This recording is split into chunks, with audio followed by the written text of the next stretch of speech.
Έντιμοι κύριοι βουλευτές, έντιμη κύριε Δήμαρχε Αγίας Νάπας, έντιμε Πρόεδρε του Παγκυπρίου Δικηγορικού Συλλόγου, έντιμοι κύριοι Πρόεδροι των Δικηγορικών Συλλόγων Λευκωσίας, Αμοχώστου και Γερίνιας, εκλεκτοί προσκεκλημένοι και αγαπητοί συνάδελφοι. Καλησπέρα και καλώς ορίσατε στην απόψινή μας εκδήλωση.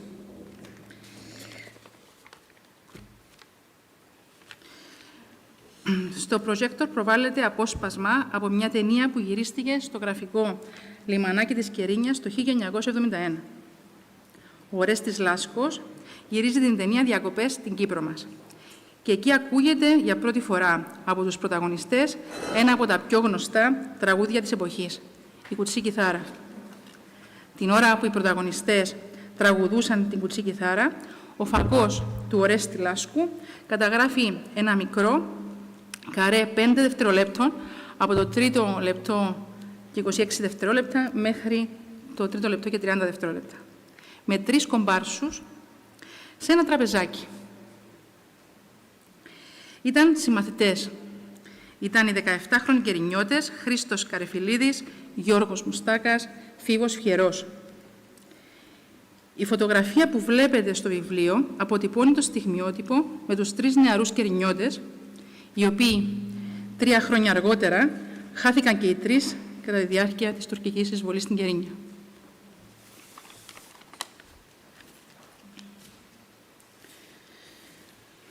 Το βιβλίο της Μαρίας Καρεφιλίδου, αδερφής του Χρήστου, που μας δίνει την αφορμή για τη σημερινή εκδήλωση, είναι μια κατάθεση ψυχής. Μια προσωπική αφήγηση για τα βιώματα των συγγενών των αγνοωμένων της τουρκικής εισβολής. Την αναζήτηση των αγαπημένων τους προσώπων και τα εμπόδια που ορθώνονταν στον δρόμο τους, ακόμα και από όσους είχαν αναλάβει επίσημα να βοηθήσουν στην επούλωση της συλλογικής μας πληγής. Η Μαρία δεν καταγράφει το τι έγινε το 1974. Καταγράφει όμως τον μοναχικό αγώνα αναζήτησης των ιχνών των αγνοωμένων του 1974 και τον τρόπο με τον οποίο η απώλεια επηρέασε την καθημερινότητα των οικογενειών τους στις δεκαετίες που ακολούθησαν. Την αδιάκοπη και αδικαίωτη αναζήτηση του αγνοωμένου. Όχι των λειψάνων μόνο, αλλά και της αλήθειας για την τύχη τους. Είναι συμβολικό σήμερα ότι οι 2 δικηγορικοί σύλλογοι Αμοχώστου και Κερίνιας, οι 2 προσφυγικοί μας δικηγορικοί σύλλογοι, συνδιοργανώνουν αυτή την εκδήλωση και τους ευχαριστούμε. Όπως ευχαριστούμε ιδιαιτέρως και τον Δήμαρχο Αγίας Νάπας που έθεσε με προθυμία την εκδήλωση υπό την αιγίδα του. Ξεχωριστές ευχαριστίες στους 2 πασίγνωστους ομιλητές μας, τους καθηγητές Άγγελο Συρίγο και Στέλιο Περάκη, που ταξίδευσαν από την Αθήνα ειδικά για την εκδήλωση αυτή. Αμφότεροι συνδύασαν την πανεπιστημιακή τους δραστηριότητα με την ενεργό συμμετοχή στα κοινά και με διαχρονική μέριμνα για την Κύπρο. Αγαπητέ Σταύρο, εν τη απουσία του Δημάρχου, παρακαλώ πως λάβεις τον λόγο. Αξιότιμοι προσκεκλημένοι μας, κύριοι Πρόεδροι του Δικηγορικού Συλλόγου Λευκωσίας και Γερίνιας, αγαπητές και αγαπητοί συνάδελφοι. Μαζί με τον αδερφό Δικηγορικό Σύλλογο Γερίνιας, είχαμε αποφασίσει από καιρόν τώρα να ασχοληθούμε ανάμεσα στα άλλα και με τα ζητήματα που άπτονται του εθνικού μας προβλήματος. Ο λόγος προφανής. Τα τελευταία 50 σχεδόν χρόνια οι δικηγόροι της Κερίνιας και της Αμοχώστου είναι αναγκασμένοι να ζουν και να εργάζονται μακριά από τις αγαπημένες τους πόλεις, μακριά από τις πατρογονικές τους εστίες. 50 χρόνια μακριά από τη γενέθλια γη, λοιπόν, η διατήρηση της μνήμης και του πόθου της επιστροφής καθίσταται ένα ακαθόδες και εμπολής ανυπέρβλητο πρόβλημα. Πριν λίγα χρόνια είχα αναφέρει σε μια παρόμοια εκδήλωση τις δικές μου πραγματικότητες. Γεννημένος το 1978, 4 χρόνια μετά την εισβολή, αγάπησα και λάτρεψα την πόλη της Αμοχώστου και την αγάπη μου την έχω μεταφέρει στα παιδιά μου. Ένα βράδυ, την ώρα λοιπόν που περιέγραφα ως συνήθως τις ιστορίες μας, ο ένας μου, ο γιος μου, είπε «Μα, παπά, απόψε θέλω να μας πεις μια ιστορία από την πόλη μας, από την Αμοχώστο μας». Και εκεί συνειδητοποίησα ότι εγώ δεν είχα εικόνες να μεταφέρω, δεν είχα καμία ιστορία να τους πω. Είναι το σημείο αναφοράς μας. Όταν δεν βιώνεις τον τόπο σου, δεν δημιουργείς και δεν έχεις δική σου παρουσία, όταν δεν πραγματώνεις την ένωση σου με τη γη σου, ο χρόνος καιροφυλακτεί για να αποτελειώσει αυτό που ξεκίνησε ο Τούρκος εισβολέας. Εκτός αν αναπτύξεις άμυνες και αντισταθμιστικούς μηχανισμούς. Καθηκόντως λοιπόν και για ευνόητους λόγους, οι δικηγορικοί σύλλογοι της Κερίνιας και της Αμοχώστου ασχολούνται και οφείλουν να ασχολούνται καθημερινώς με θέματα μείζωνος σημασίας, όπως είναι και το σημερινό αντικείμενο των διαλέξεων των δύο διακεκριμένων και καταξιωμένων ομιλητών μας.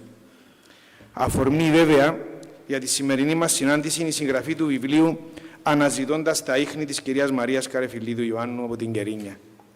Ένα βιβλίο στο σώμα του οποίου ο αναγνώστης μπορεί να αντιληφθεί και να ζήσει τη φρίκη της τουρκικής εισβολής, την προσφυγοποίηση των Ελλήνων της Κύπρου στην ίδια τους την πατρίδα,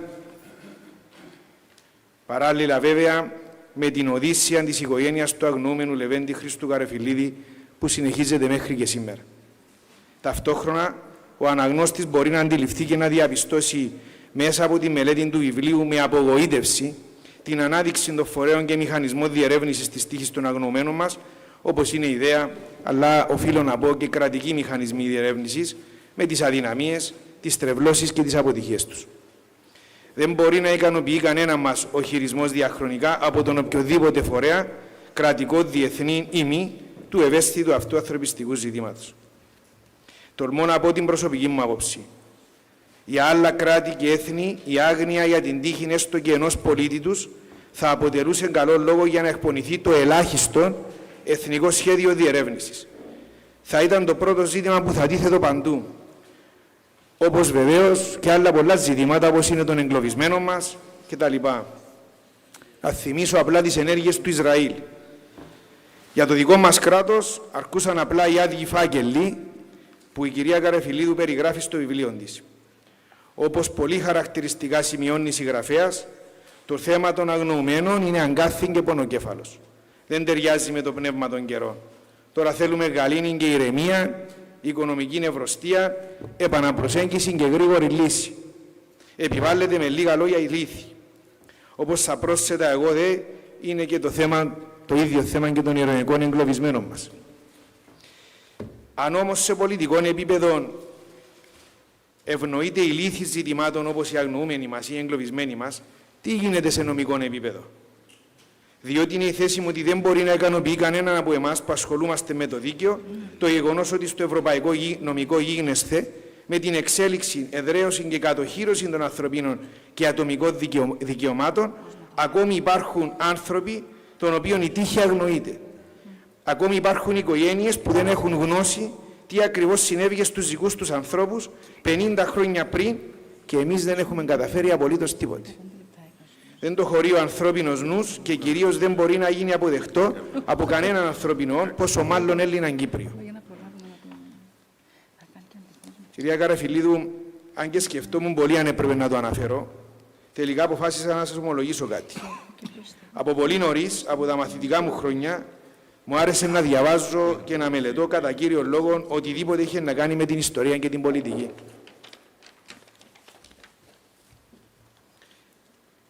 Ένα βιβλίο που έπεσε στα χέρια μου όταν ήμουν φοιτητής στη Θεσσαλονίκη ήταν του Γιάννη του Καψίτου «Χαμένες πατρίδες».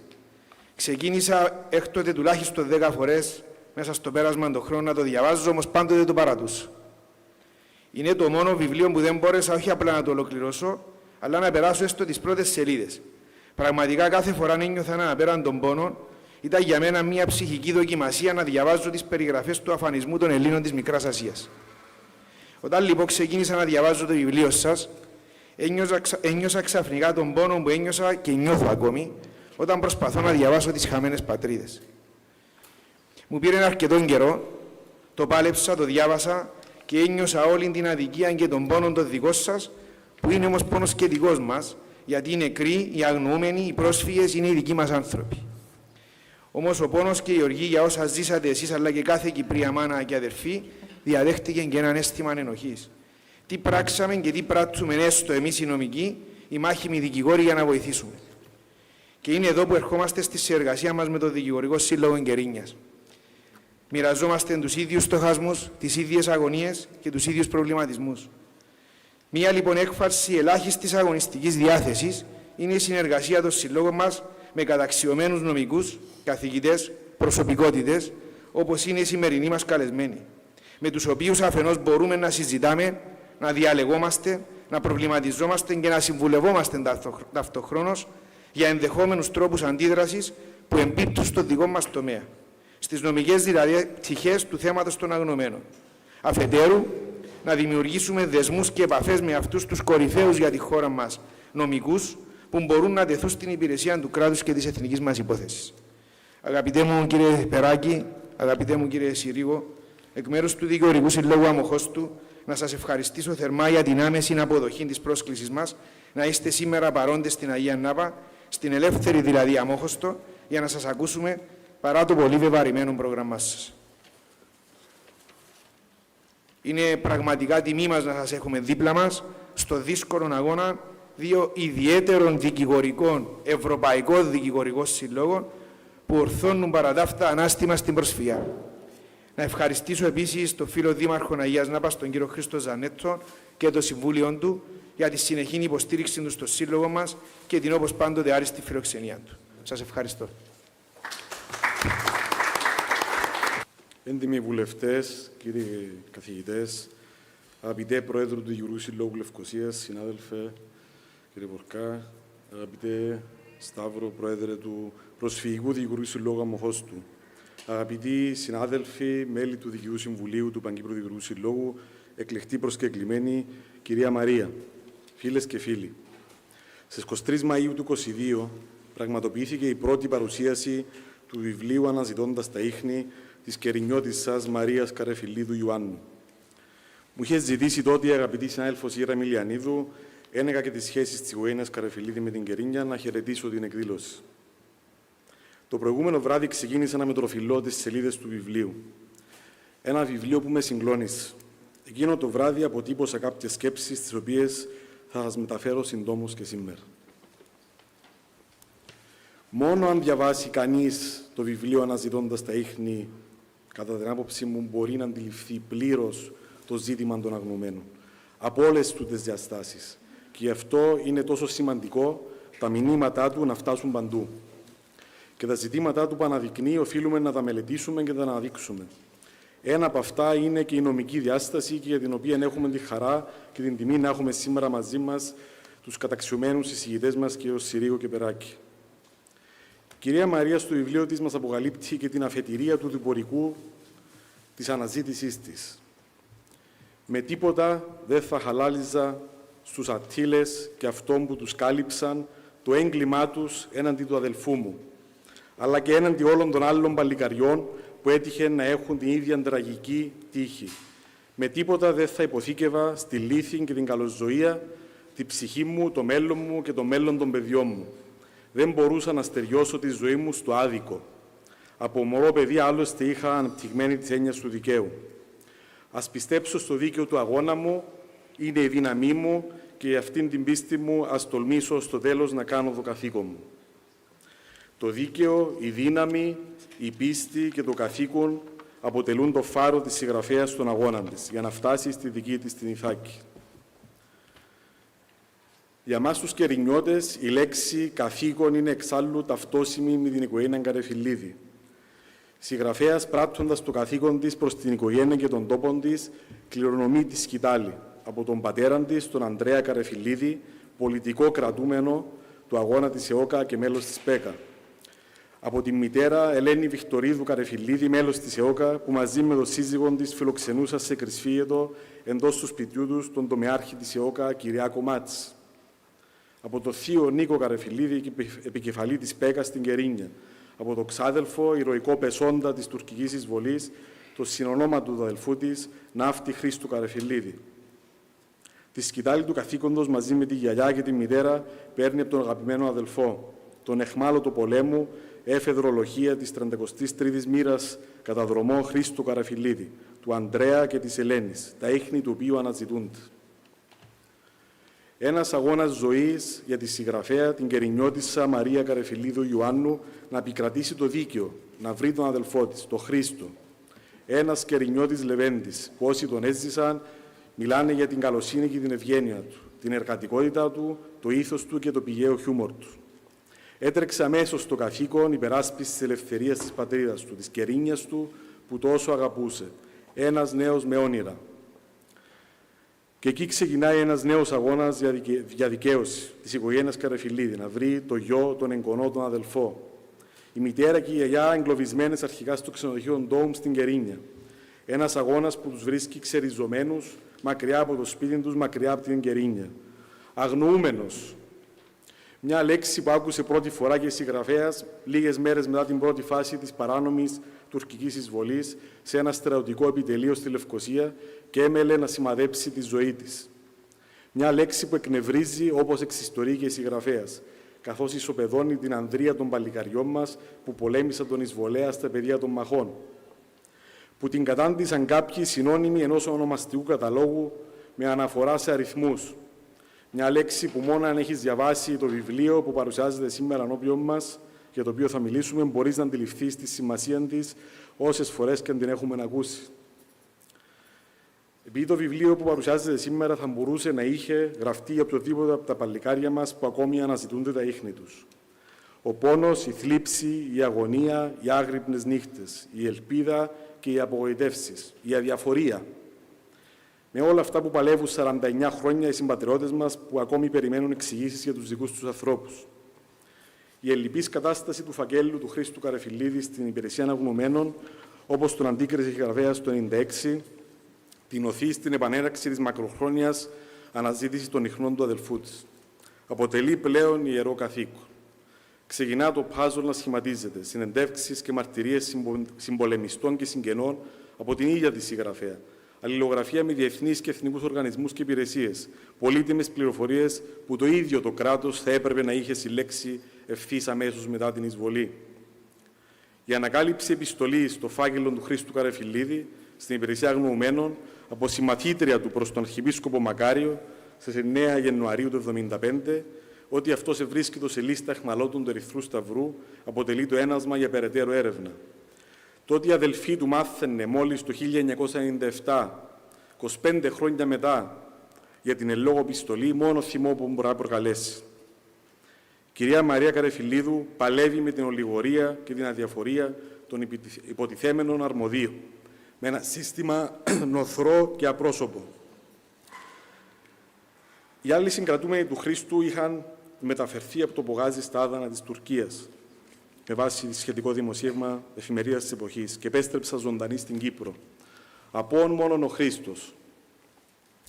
Η διακρύβωση της τύχης των αγνωμένων αποτελεί πρωτίστως ζήτημα διεθνούς νομιμότητας και βρίσκεται στον πυρήνα των ανθρωπίνων δικαιωμάτων. Την νομιμότητα και δικαιώματα τα οποία παραβιάζει βάναυσα και αδιαλειπώς η κατοχική και εγκληματική Τουρκία από το 1974 μέχρι σήμερα, που για τόσα χρόνια κρατάει κλειστά τα στρατιωτικά και τα κυβερνητικά της αρχεία, που ορίζει περιοχές στα κατεχόμενα μας εδάφη ως στρατιωτικές ζώνες για να αποφύγει εξκαφές και έρευνες, που με απόφαση του Ευρωπαϊκού Δικαστηρίου Ανθρωπίνων Δικαιωμάτων στην 4η διακρατική προσφυγή της Κυπριακής Δημοκρατίας εναντίον της Τουρκίας καταδικάστηκε ότι απέτυχε να διερευνήσει αποτελεσματικά με σκοπό να διευκρινίσει την τύχη των Ελληνοκύπρων αγνωμένων που εξαφανίστηκαν υπό συνθήκες απειλητικές για τη ζωή τους.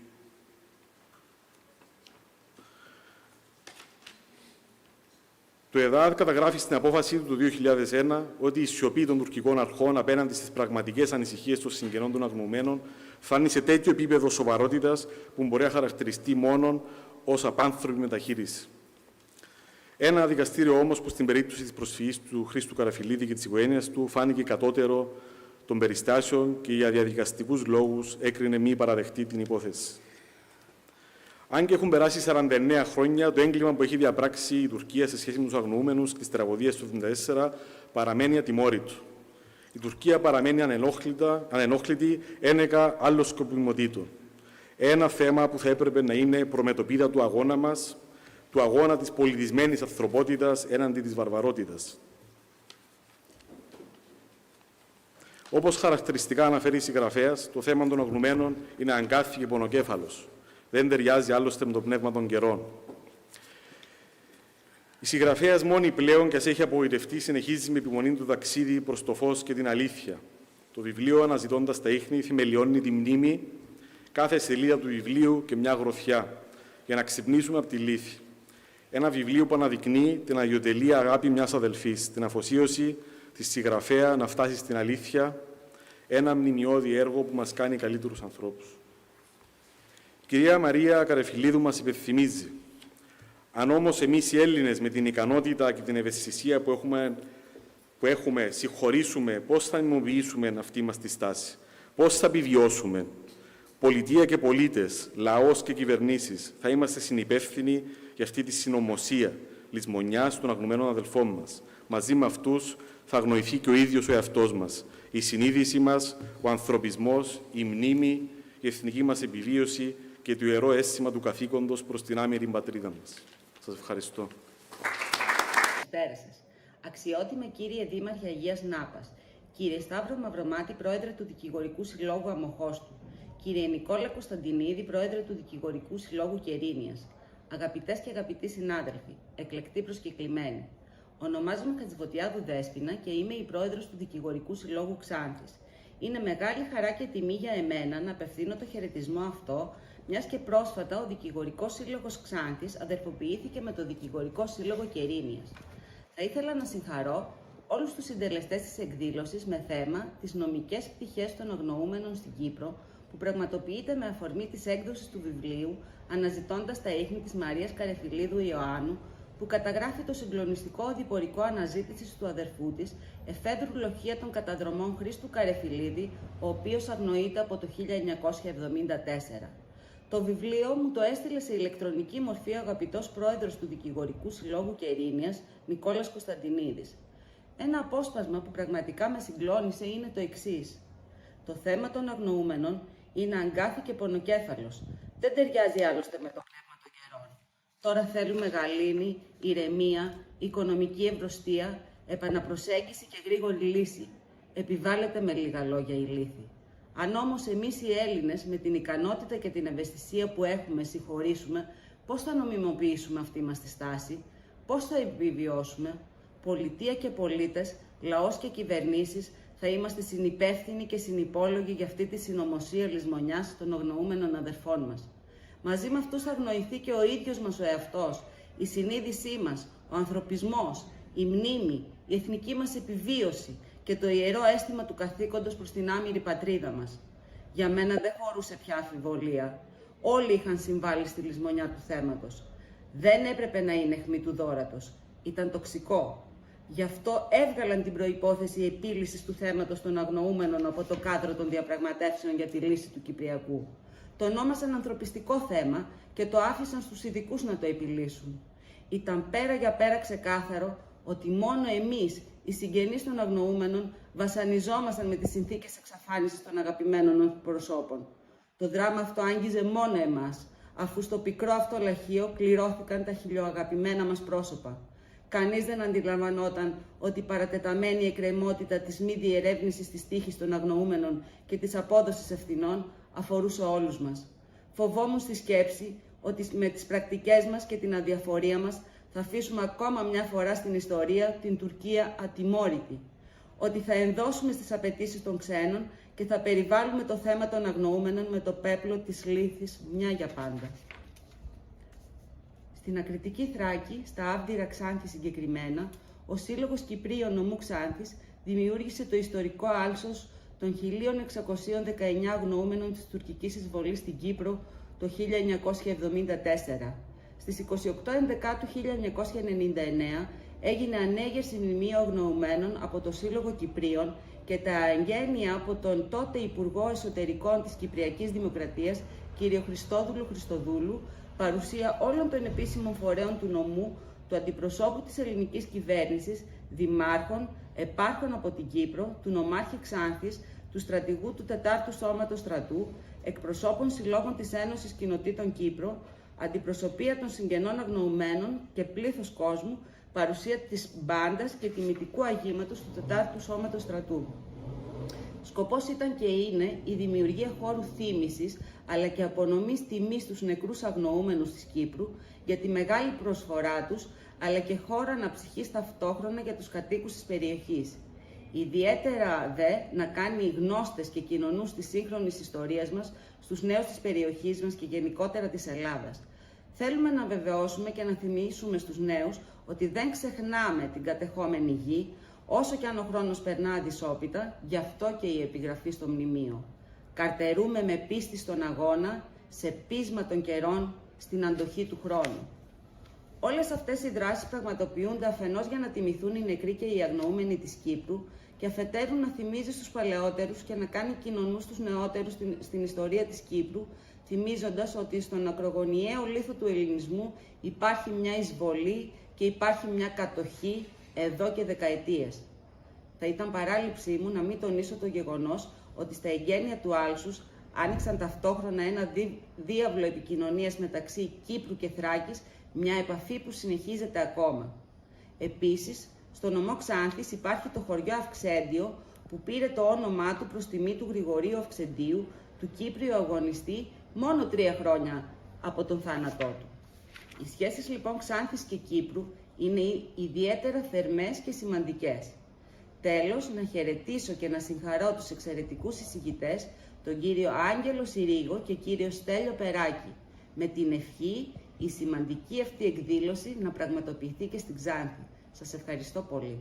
Ο κύριος Άγγελος Συρίγος είναι τέος Υφυπουργός Παιδείας και Θρησκευμάτων, αναπληρωτής καθηγητής Διεθνούς Δικαίου και Εξωτερικής Πολιτικής στο Πανεπιστήμιο και βουλευτής του Ελληνικού Κοινοβουλίου. Ο κύριος Στέλιος Περάκης, ομότιμος καθηγητής Διεθνών και Ευρωπαϊκών Θεσμών, πρώην Αντιπρίτανης Παντίου Πανεπιστημίου, πρώην πρέσβης, μόνιμος αντιπρόσωπος της Ελλάδος στο Συμβούλιο της Ευρώπης. Κύριοι βουλευτές, κύριοι δήμαρχοι, κύριοι πρόεδροι των δικηγορικών συλλόγων της Αμοχώστου, της Κερίνιας, της Λευκωσίας, κυρία Ήρα Εμιλιανίδη, ευχαριστούμε θερμότατα για τη μεγάλη τιμή να παρουσιάσουμε το βιβλίο της Μαρίας Καρεφιλίδου για τον αγνοούμενο αδελφό της. Ευχαριστούμε θερμά για τη φιλοξενία, αλλά πρωτίστως ευχαριστούμε διότι είναι ορισμένα πράγματα τα οποία καλό είναι να επανέρχονται. Διότι ωραίο είναι το σύνθημα «δεν ξεχνώ», αλλά στην πράξη ο άνθρωπος έχει την τάση να ξεχνάει αυτά τα άσχημα πράγματα. Έχει παρατηρηθεί μάλιστα το εξής ψυχολογικό φαινόμενο. Η πρώτη γενιά που τα έχει υποστεί, κατά κανόνα δεν θέλει να μιλήσει για τα γεγονότα που έχει βιώσει. Η δεύτερη γενιά είναι η γενιά των παιδιών που βλέπουν τους γονείς τους που έχουν υποφέρει και η οποία ξέρει ότι οι γονείς τους έχουν ένα τραύμα και δεν θέλει να τα αγγίξει. Η τρίτη γενιά είναι εκείνη η οποία έρχεται κατά κανόνα και σκαλίζει και ψάχνει. Αυτό έχει διαπιστωθεί με τους Έλληνες της Μικράς Ασίας, με τους Αρμενίους της Μικράς Ασίας, με τους Εβραίους. Βεβαίως εδώ έχουμε μια διαφορετική κατάσταση. Έχουμε μια ανοιχτή πληγή διαρκώς. Και θα μου επιτρέψετε να ξεκινήσω με ένα στοιχείο το οποίο μας είναι σε γενικές γραμμές άγνωστο. Το Σεπτέμβριο του 1922 ο ελληνικός στρατός κατέγραψε 56.521 αγνοούμενους. 56.000 αγνοούμενοι, 56.500 αγνοούμενοι. Από αυτούς οι 2.500 ήταν αξιωματικοί και 54.000 ήταν οπλίτες, στρατιώτες. Τον Οκτώβριο του 1922, ένα μήνα μετά, η Τουρκία δίνει στοιχεία και λέει ότι από τους 56.521 εγώ έχω συλλάβει και έχω ζωντανούς 34.051. Επαναλαμβάνω, από τους 56.500 οι 34.000 ζουνε. Πόσοι επέστρεψαν στην Ελλάδα με την ανταλλαγή των εχμαλώτων? 18.221. Δηλαδή, από τους 34.051 που η Τουρκία επισήμως αποδέχεται ότι έχει συλλάβει, τελικώς παραμένουν εν ζωή και επιστρέφουν περίπου από στο επόμενο 8μηνο μέχρι 1,5 χρόνο μετά, 18.221 άτομα. Μεταξύ αυτών ήταν και ο προπάπους μου, ο πατέρας της γιαγιάς μου από πλευρά της μητέρας μου, ο οποίος έμεινε στα χέρια των Τούρκων περίπου 2 χρόνια και οι αναμνήσεις του, όπως μου τις έχει περιγράψει η γιαγιά μου, δεν απέχουν καθόλου από το αυτοβιογραφικό μυθιστόρημα του Ηλία Βενέζη, το νούμερο 31328. Ο λόγος που επέζησε ο προπάπους μου ήταν διότι ήταν με 2 πρώτα του ξαδέρφια και όταν οι Τούρκοι τους παίρνανε να δουλέψουν στα χωράφια, πηγαίνανε πάντοτε και οι 3 μαζί και έτσι μπόρεσαν και επιβίωσαν. Οι υπόλοιποι στο στρατόπεδο υπήρχαν μέρες, λέει, που γυρίζαμε πίσω και όσοι δεν τους είχαν πάρει στα χωράφια να πάνε να δουλέψουν, τους είχαν όλους σκοτώσει. Τα λέω αυτά διότι αυτό είναι μια διαχρονική κατάσταση, όπως μια διαχρονική κατάσταση, κυρία Καρεφιλίδου, ήταν αυτό με τις φήμες που υπήρχαν για τους αγνοωμένους. Επί δεκαετίες υπήρχαν φήμες, μετά το 1922, ότι στην Τουρκία υπήρχαν στρατόπεδα αιχμαλώτων, ότι υπήρχαν κάποιοι που τους κρατούσαν κάπου, όπου η ελληνική πλευρά έστελνε διαρκώς κατασκόπους ή έψαχνε να βρει ανθρώπους να μάθουν πληροφορίες και πλην ελαχίστων περιπτώσεων που αφορούσαν κυρίως νεαρές κοπέλες τις οποίες είχαν αρπάξει οι Τούρκοι και τις είχαν δώσει σε τουρκικές οικογένειες, οι άλλες περιπτώσεις ήταν απλώς φήμες. Αλλά βλέπουμε ότι υπάρχει μια διαχρονικότητα σε αυτό το πράγμα. Όπως επίσης μια διαχρονικότητα υπάρχει και στις συγκεκριμένες πληροφορίες. Χαρακτηριστικό από το βιβλίο της κυρίας Καρεφιλίδου αυτή η σύγχυση που υπάρχει σε σχέση με το τι ακριβώς έχει συμβεί, που προέρχεται κυρίως από επίσημες αρχές. Από πλευράς νομικής. Από πλευράς νομικής το θέμα ετέθη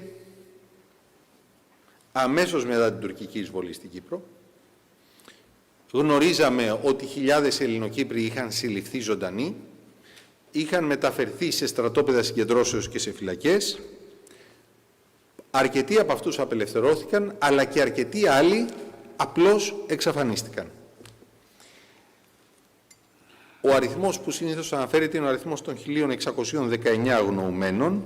Βεβαίως, σε αυτόν τον αριθμό σήμερα γνωρίζουμε ότι περιλαμβάνονται και άτομα τα οποία ετάφησαν στα δικά μας νεκροταφεία, σε ελεύθερες περιοχές, ως ανώνυμοι νεκροί.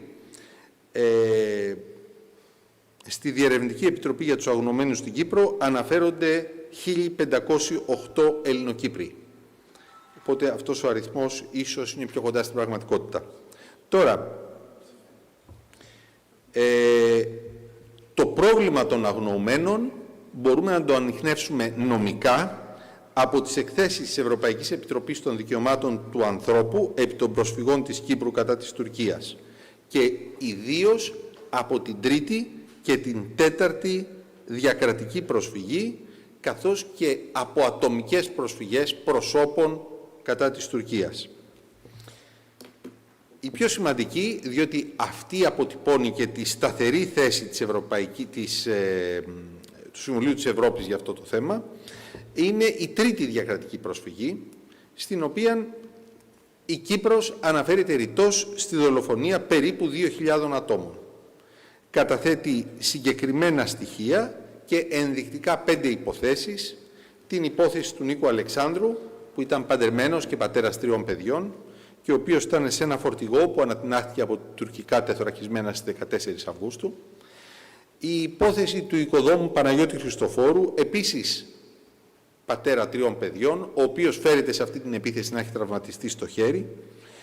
Του 14χρονου Ανδρέα Γερμανού, ο οποίος συνελήφθη ζωντανός στις 2 Αυγούστου από Τούρκους αξιωματικούς. Ο μηχανικός Κωστάκης Γεωργίου, ο οποίος συνελήφθη στις 14 Αυγούστου από τις τουρκικές αρχές και εντοπίζεται σε μία φωτογραφία με Ελληνοκύπριους φυλακισμένους που δημοσιεύτηκε σε τουρκική εφημερίδα, και η υπόθεση του Μινά Ιωάννου, ο οποίος εξαφανίστηκε τον Ιούλιο του 1974 και σύμφωνα με πολλές μαρτυρίες ήταν ζωντανός κατά τη μεταφορά κρατουμένων από την Κύπρο στις φυλακές Αδάνων. Η Επιτροπή επιβεβαίωσε ότι 3 από τις 5 περιπτώσεις που εξετάστηκαν αφορούσαν πρόσωπα τα οποία όντως κρατήθηκαν στις τουρκικές φυλακές και θεώρησε βάσει αυτού του δεδομένου πως απροσδιόριστος αριθμός ατόμων κατά πάσα πιθανότητα είχαν ακολουθήσει την ίδια πορεία, είχαν την ίδια μεταχείριση. Προέκυψε μάλιστα κατά την Επιτροπή τεκμήριο της τουρκικής κυβερνήσεως και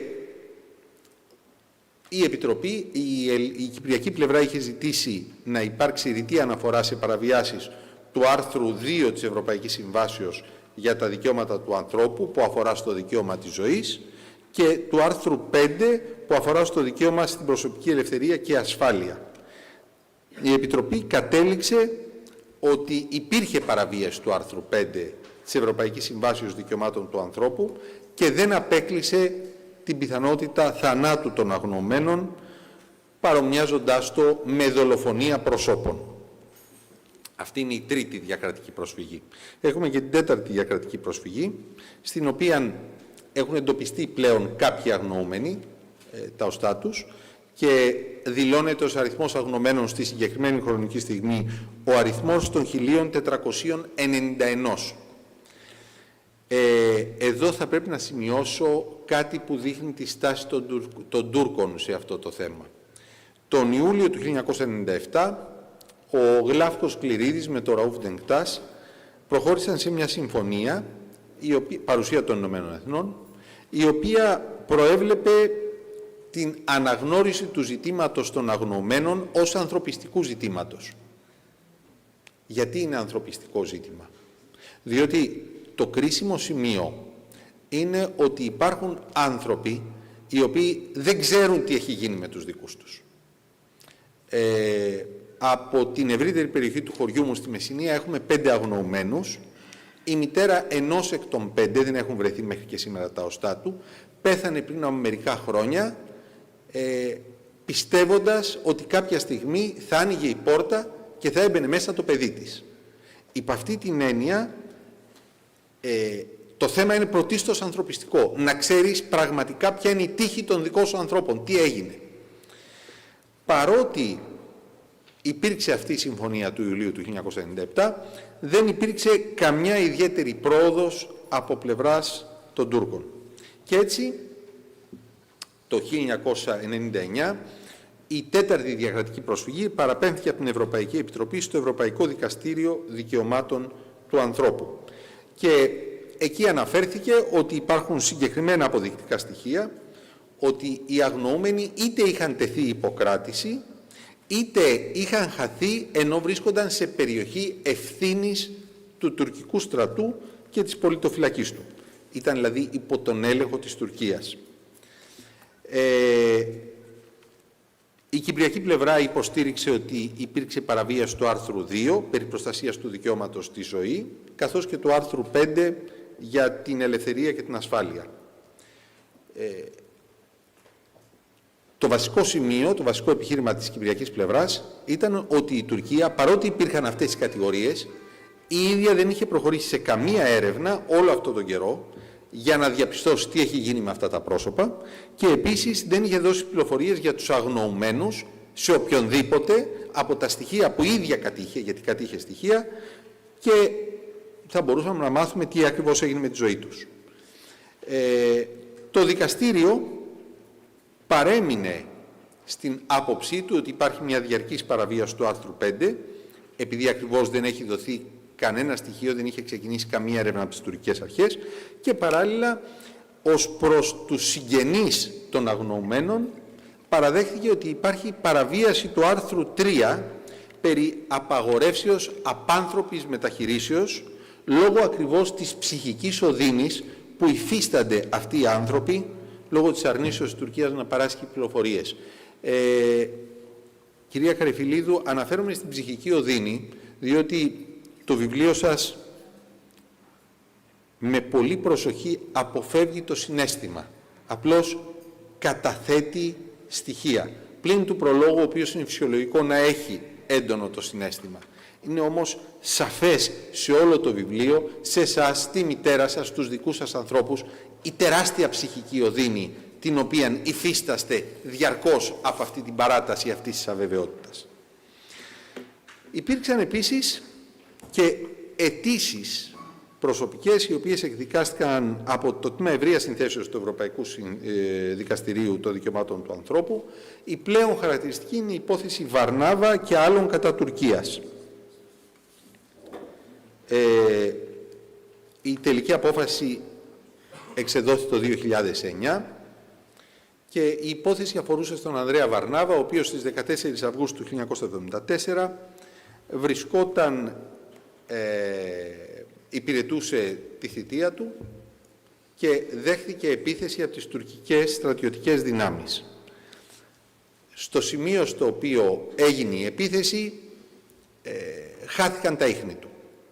Το ίδιο συνέβη και με μία σειρά ατόμων, όπως τον Ανδρέα Λοϊζίδη, ο οποίος υπηρετούσε στη Λάπιθο, τον Φίλιππο Κωνσταντίνου, φοιτητή και στρατιώτη, τον Δημήτρη Θεοχαρίδη, ο οποίος είχε στρατολογηθεί τον Ιούλιο του 1974 ως έφεδρος, τον Πανίκο Χαραλάμπους, ο οποίος ήταν φαντάρος και είχε θεαθεί στις 24 Ιουλίου του 1974 τραυματισμένος, τον Ελευθέριο Θωμά, ο οποίος είχε θεαθεί ζωντανός μετά από μία μάχη στην Γεννήνια, τον Σάβα Χατζημπατελή, ο οποίος συνελήφθη στο χωριό Γιαλούσα μαζί με άλλους 8 άντρες και ούτω καθεξής. Το δικαστήριο δεν απεφάνθη κάτι διαφορετικό από ό,τι είχε πει για την τέταρτη διακρατική προσφυγή.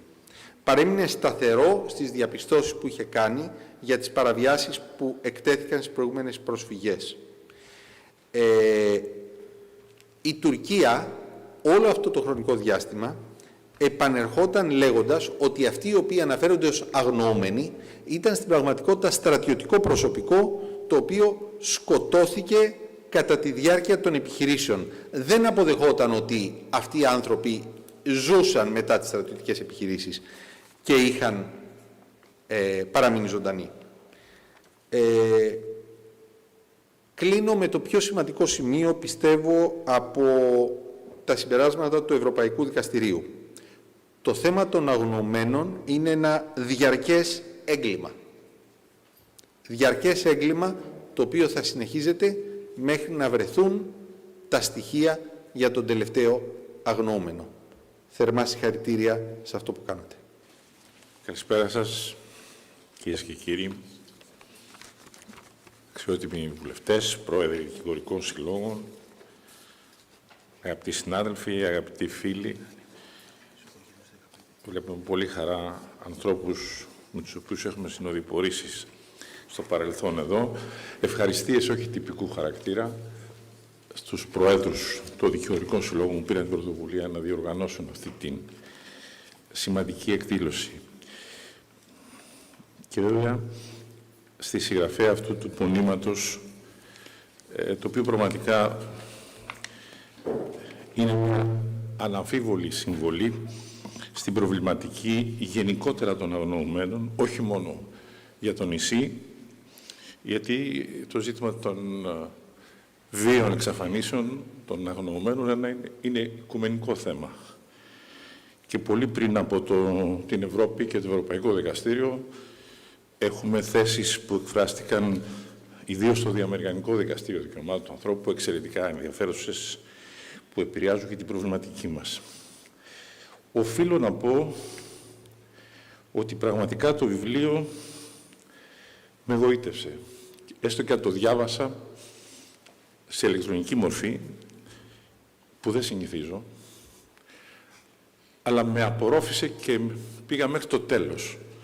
Γιατί στην πραγματικότητα θεωρώ ότι είναι μια πραγματεία, μια διαδρομή ιστορίας, πολιτικής, δικαίου, διεθνούς πολιτικής, από έναν άνθρωπο ο οποίος, εγώ θα το πω διαφορετικά, Άγγελε, έχει δικαίωμα στο θρήνο. Μέρος της αλήθειας και του δικαιώματος της αλήθειας για τους συγγενείς είναι το δικαίωμα στο θρήνο. Και μάλιστα αυτό που λέω μόλις τώρα το έχει αποτυπώσει πάρα πολύ ωραία το Διαμερικανικό Δικαστήριο σε μια υπόθεση με αφορμή θέσεις που είχαν εκφραστεί αρχικά από Αργεντίνους δικαστές, αργεντίνικα δικαστήρια, στις αρχές της δεκαετίας του 2000, σε περιπτώσεις βίων εξαφανίσεων.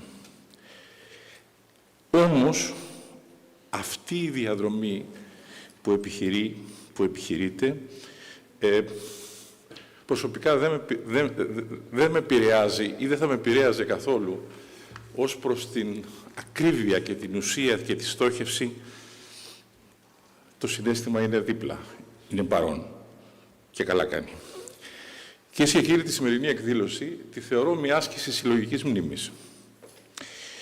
Είναι ένα ελάχιστο αντίδωρο για τις ζωές εκείνων που χάθηκαν με αξιοπρέπεια στο καθήκον. Αυτούς τους ωραίους, σαν μύθος, που λέει ο Σαββόπουλος στην Οδή στο Καραϊσκάκι. Και ταυτόχρονα είναι ένας προβληματισμός γύρω στα θέματα της ισχύως του δικαίου.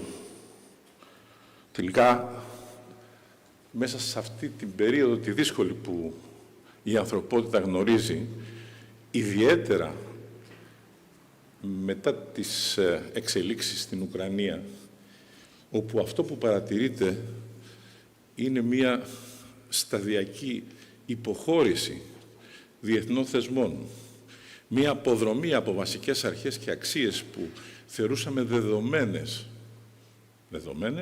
ερωτηματικό, αλλά τις θεωρούσαμε μέχρι σήμερα, μέχρι χτες. Βασικές αξίες και αρχές του διεθνούς δικαίου και κυρίως γύρω από τον άνθρωπο, τα δικαιώματα του ανθρώπου, το ανθρωπιστικό δίκαιο. Δεν είναι τυχαίο ότι στεκόμαστε γύρω από αυτό τον άνθρωπο. Δεν είναι τυχαίο γιατί μιλάμε για την ανθρωπότητα. Δικαιώματα του ανθρώπου. Ανθρωπιστικό δίκαιο. Το ανθρωπιστικό δίκαιο που δεν το συζητάτε πολύ εδώ στην Κύπρο και γενικότερα δεν το συζητάμε ούτε στην Ελλάδα για λόγους πολιτικής επιλογής που κάνουν οι κυβερνήσεις μας, οι διοικήσεις διαχρονικά, και φάνηκε αυτό και στην υπόθεση Βασιλείου, το Ευρωπαϊκό Δικαστήριο Δικαιωμάτων του Ανθρώπου τα λέει ο Περάκης. Ο Περάκης τα λέει ήδη παλαιότερα. Δηλαδή τι? Αυτό που είπε ο Γεώργιος Τενεκίδης, ο καθηγητής, ο οποίος ήταν ο Έλληνας επίτροπος, ένας άνθρωπος που αγαπούσε πολύ την Κύπρο. Αυτός που θεωρούσε ότι το υπαριθμόν ένα εθνικό θέμα για την Ελλάδα είναι το Κυπριακό. Και το τελευταίο του άρθρο πριν πεθάνει, στα τέλη της δεκαετίας του 80, ήταν για το Κυπριακό. Ο Τενεκίδης, λοιπόν, που ήταν επίτροπος, ήταν μέλος της Ευρωπαϊκής Επιτροπής Δικαιωμάτων του Ανθρώπου, ήταν αυτός που επέμενε για τον τρόπο εφαρμογής ακριβώς του ανθρωπιστικού δικαίου. Γιατί το θέτω αυτό? Χωρίς να κάνουμε σεμινάριο, αλλά είμαστε και νομικοί αρκετοί εδώ και επομένως το καταλαβαίνουμε αυτό. Όταν έχεις ένα σύστημα δικαιωμάτων του ανθρώπου, όπως είναι η Ευρωπαϊκή Σύμβαση, είναι με το πιο προωθημένο νομικά, το πιο δεσμευτικό. Το δικαστήριο βγάζει αποφάσεις που ακολουθούνται. Πλην όμως, το πεδίο εφαρμογής του είναι η Ευρωπαϊκή Σύμβαση Δικαιωμάτων του Ανθρώπου. Τελεία.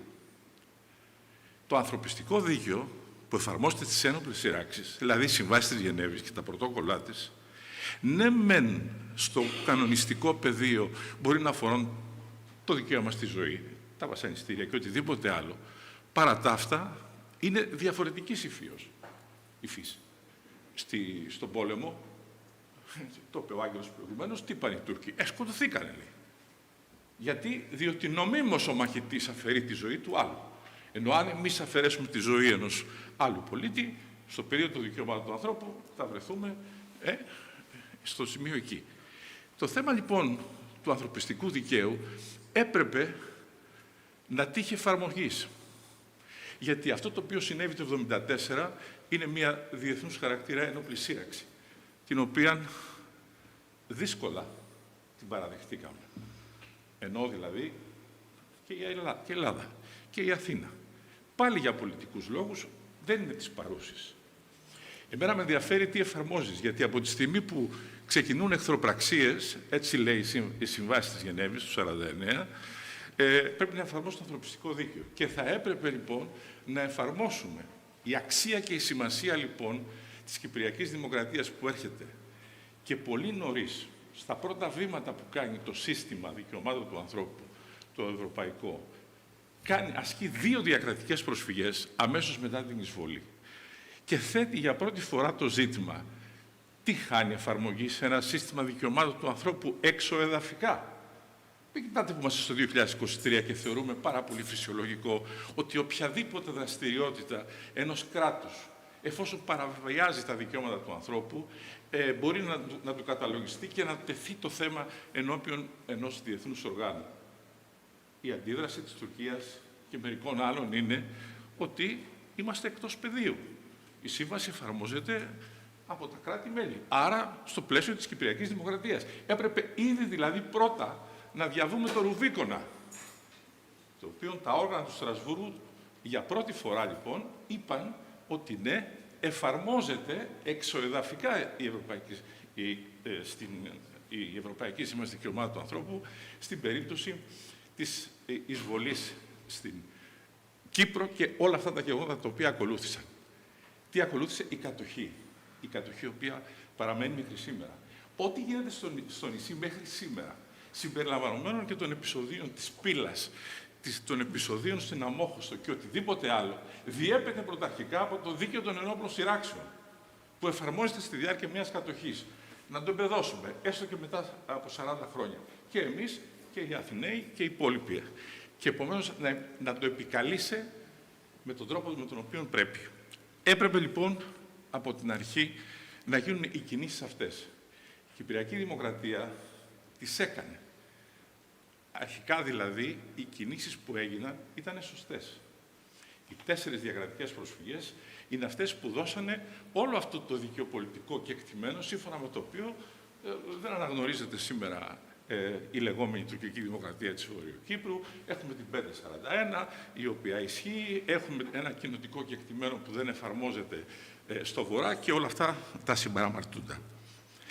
Τη συζήτηση που την κάνουμε, είπα προηγουμένως ότι την κάνουμε μετά την εισβολή στην Ουκρανία.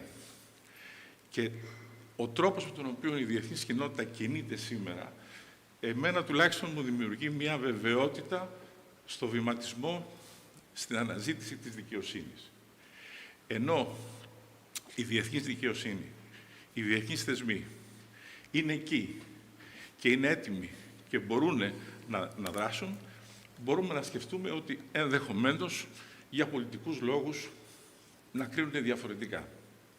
Αυτό έχει σαν αποτέλεσμα να μην κινούνται όλες οι διαδικασίες οι διεθνείς, αφού χάνεται ενδεχομένως η εμπιστοσύνη σε ένα διεθνή θεσμό.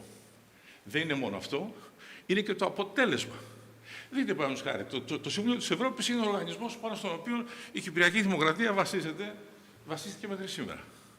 Το Ευρωπαϊκό Δικαστήριο Δικαιωμάτων του Ανθρώπου. Γιατί έχουμε αδιέξοδα και στα θέματα των αγνοούμενων? Γιατί η Τουρκία δεν εφαρμόζει τις αποφάσεις του δικαστηρίου.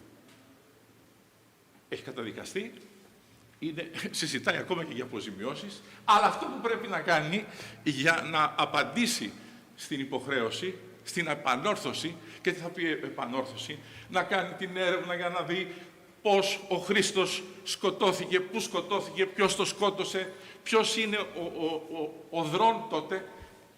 Δεν τα λέω εγώ, τα έχει πει το δικαστήριο και τα έχουν πει όλα τα διεθνή όργανα τα οποία ασχολούνται με τα ζητήματα αυτά. Αυτό τι σημαίνει? Υπάρχουν όρια, επομένως. Υπάρχουν όρια. Άρα η δουλειά των κρατών μερών που μετέχουν σε ένα σύστημα της Κυπριακής Δημοκρατίας, της Ελλάδος, είναι να δουν πώς θα πάνε παραπέρα. Αν μπορούν να πάνε παραπέρα. Νομικά μέσα. Και θα πω κάτι σχετικά. Να πω όμως πάλι, χωρίς να μακρηγορήσω από αυτού, ότι με εντυπωσίασε το γεγονός ότι στο βιβλίο όλες οι διαδρομές είτε αφορούν ζητήματα, ακόμα και έχω διαβάσει δεκάδες βιβλία για το τι συνέβη το 1974 και μετά. Κάτι λεπτομέρειες, ακόμα και από στρατιωτικούς παρατηρητές ή μετέχοντες στα γεγονότα, δεν αποδίδονται με αυτή τη γλώσσα ταυτόχρονα γλαφυρή, λιτή, συγκεκριμένη. Φύγανε 8 ΠΑΟ και πήγανε να αντιμετωπίσουν τους Τούρκους στην Κερίνια. Γύρισαν 4 κλπ. Όλα αυτά γίνονται με έναν τρόπο που δείχνουν μια πολύ μεγάλη ευαισθησία και γνώση της ερευνήτριας, όπως έγινε, ιδίως δε για δύσκολα πράγματα, έχοντας να αντιμετωπίσει κάποιες δεδομένες καταστάσεις. Εάν επέμενα προηγουμένως για το δίκαιο των ενόπλων σειράξεων, το ανθρωπιστικό δίκαιο, είναι γιατί θεωρώ ότι ένα μεγάλο ζήτημα το οποίο έχει προκύψει για τους αγνοούμενους οφείλεται στη δράση ή τη μη δράση, την απραξία, την ελλειπή πολιτική της Διεθνούς Επιτροπής του Ερυθρού Σταυρού. Εγώ θα τα πω όπως τα ξέρω και όπως τα λέω πάντοτε. Εξάλλου, πριν από μερικά χρόνια, είχα μία συνάντηση στη Γενέβη με έναν υψηλό αξιωματούχο της Διεθνούς Επιτροπής του Ερυθρού Σταυρού, επειδή είχαμε συνεργασίες και πήγαινα πολλές φορές σε διαβουλεύσεις για ζητήματα εφαρμογής, πολιτιστικά αγαθά, εναρμόνιση κτλ. Και τον ρώτησα τι έγινε στη δεκαετία του 70 και μετά στην Κύπρο. Γιατί η Διεθνής Επιτροπή του Ερυθρού Σταυρού δεν έκανε τη δουλειά της.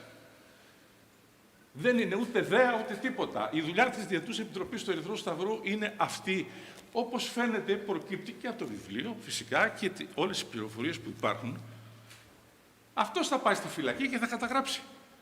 Αυτός θα πάει στο πεδίο της μάχης. Αυτός θα πάει να βρει νεκρούς, τραυματίες. Θα πάει στα νοσοκομεία.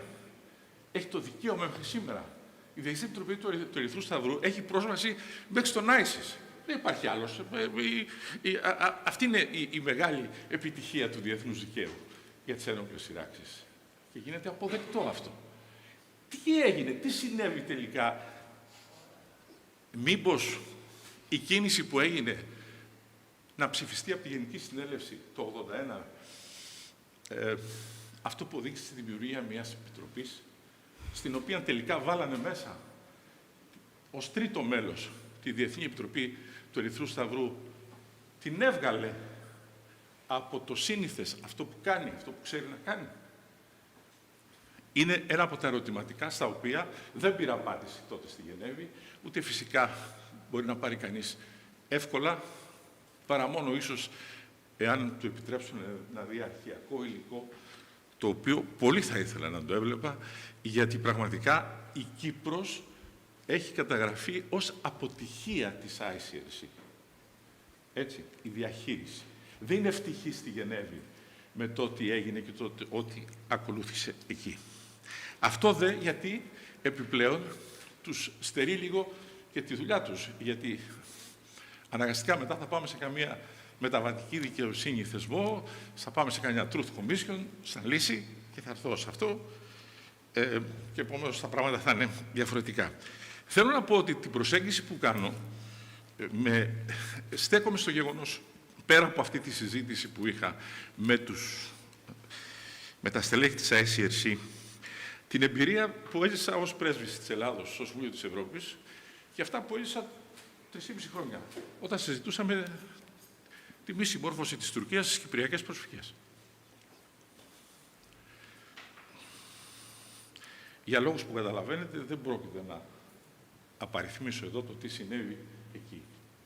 Θα πω απλώς ότι θεωρούσα και θεωρώ ότι η πολιτική αυτή ήταν ελληματική. Πολλές φορές απουσίαζε ο δυναμισμός.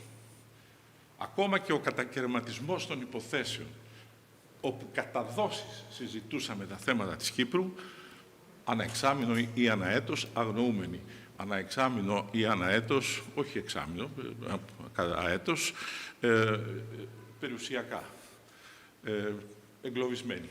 Δεν το κατάλαβα ποτέ. Αυτά είναι ζητήματα όμως τα οποία μπήκανε σιγά σιγά μέσα στην διαδικασία η οποία έτρεχε.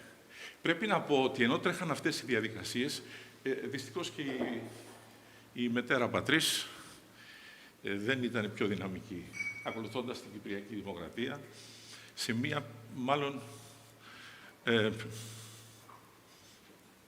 μετριοπαθή στάση, προκειμένου τη μία φορά έχουμε διαπραγματεύσει με την Τουρκία και μην χαλάσουμε τη δυναμική η οποία μπορεί να έρθει, την άλλη μπορεί να συμβεί κάτι άλλο. Το αποτέλεσμα ήταν ότι δεν προχωρούσε. Το λέω αυτό διότι έτσι έχουμε φτάσει σήμερα. Έκλεισε η Λοϊζίδου στην CFDAS, την Επιτροπή Υπουργών που ασχολείται δηλαδή, με τα δικαιώματα του ανθρώπου, και ήταν πολύ μεγάλη επιτυχία της Τουρκίας. Ταυτόχρονα ήταν σημαντικά αρνητικό για μας, γιατί το περιουσιακό, όπως καταλαβαίνουμε όλοι, έχει πολύ μεγάλη σημασία στο εδαφικό και τις συζητήσεις οψέποτε ξαναγίνουν. Όλα αυτά τα οποία λοιπόν δημιουργούν ζητήματα και βέβαια πολύ περισσότερα για τους αγνοούμενους. Επιτρέψτε μου σε ένα προσωπικό τόνο να πω. Εγώ, ξέρετε, γεννήθηκα στα Νάπλη. Πάνω από τα Νάπλη είναι το Παλαμίδι. Ο Παλαμίδης ήταν αυτός ο ηρωάς μας. Από τότε με κυνηγάει η αλήθεια. Διότι ο πονηρός Οδυσσέας έκανε μια παγαποντιά και τον σκότωσαν, τον Παλαμίδη. Και από τότε αναζητάμε την αλήθεια.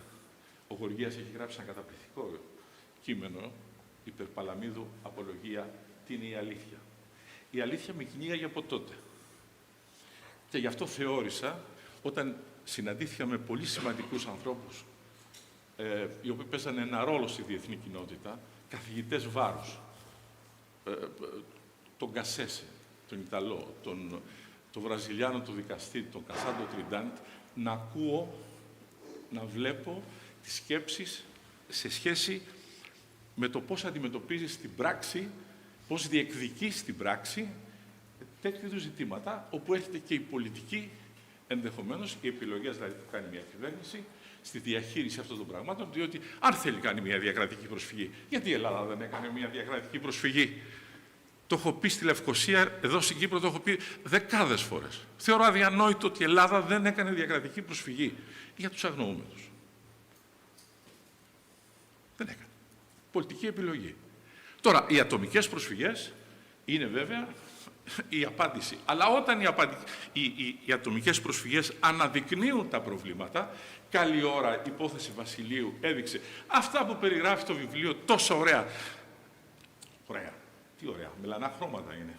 Ο τρόπος με τον οποίο αντιμετωπίστηκε το θέμα αυτό 40 χρόνια. Στην πραγματικότητα χωρίς μια συγκεκριμένη πολιτική. Τι θέλεις? Ακόμα και η ορολογία. Τι είσαι πεσόν ή είσαι αγνοούμενος?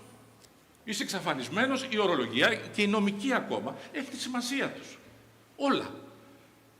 Δεν μπορώ να βλέπω 20-30 χρόνια να έχουμε τα δικαστήρια τα κυπριακά, μετά να πηγαίνουμε στα διεθνή δικαστήρια. Ευτυχώς βρήκαμε το Ευρωπαϊκό Δικαστήριο Δικαιωμάτων του Ανθρώπου, το οποίο φυσικά έχει αυτό τα όρια του. Τα όρια του είναι, γι' αυτό κιόλας είπε κάποια στιγμή αυτή η προσφυγή δεν γίνεται δεκτή. Για τους δικούς τους λόγους. Δεν σημαίνει ότι έχει πάντοτε και δίκιο. Αυτά όλα, επίσης, με έναν τόνο ακόμα, γιατί η ζωή τα έφερε έτσι και βρέθηκα στη Ρώμη το 1998 να υπογράφω εκ μέρους της Ελλάδος το καταστατικό του Διεθνούς Ποινικού Δικαστηρίου.